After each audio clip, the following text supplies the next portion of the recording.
Like Piggy, Simon has many answers. Simon is one character that has great insight into the situation faced by the boys. How he reaches his answers, however, is very different to how Piggy comes to his conclusions. His conclusions are based on rational thought. Simon, however, is our spiritual leader.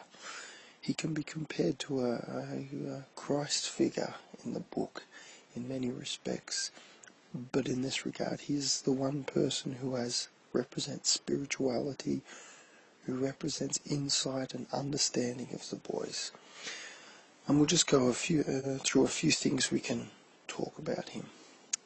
In referring to Simon as a Jesus figure, and here we see the words, the do-gooder, he truly is the one person who puts the needs of others before those of his own. We see him helping the little ones, providing them with food. We see him working for the group, building the shelters, and we see him, importantly, protecting, defending someone like Piggy. These are three cases in which we clearly see just what Simon represented to the group, helping the weak. So we're talking about someone with a high degree of goodness in them, a willingness to look after those around him and those who are suffering. In making this comparison with Christ, a Christ figure, means that for us as a reader, it makes him very difficult to relate to in that sense. Having said that, we do see some imperfection in Simon as a character, as a person, and in this regard we could think of a few things. He's a very shy boy, to the point that he can't talk in front of the group. Feels very uncomfortable and is rarely able to communicate effectively with the group. And we also we remember the incidents of him fainting in the book, and we see that he's physically not always 100%. So that's one aspect of Simon that sort of makes him a little bit human. He is unsure of himself, despite the fact that he is very wise. He is very insecure, but at the same time he has compassion for those people around him, such as the little ones, such as Piggy. In other words, those people who aren't able to take care of themselves or defend themselves as well as or against those stronger in the group. What makes Simon so important, though, is the fact that he understands. He sees the problem for what it is.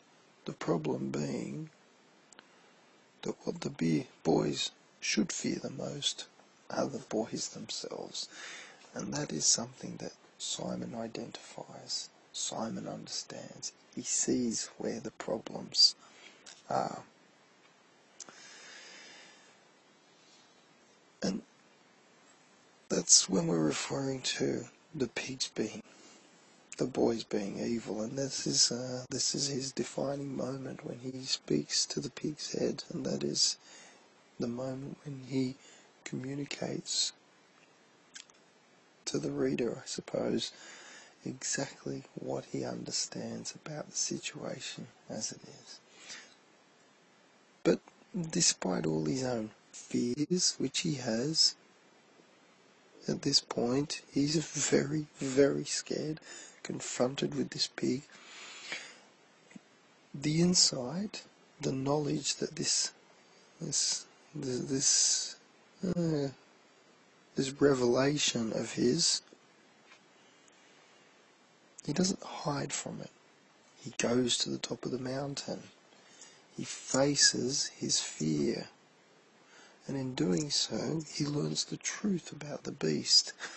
And what does he want to do when he learns the truth about the beast? He wants to tell the boys about his knowledge, about what he understands, about his insights. He goes to the boys and he's killed by the boys.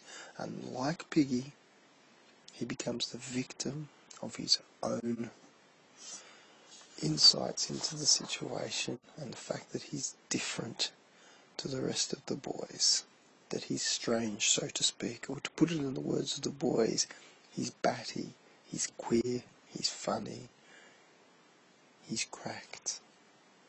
In other words, there's someone they don't understand and they see him as being crazy. But ultimately, of all the people on the island, he has great insights into the boys and what's happening to them.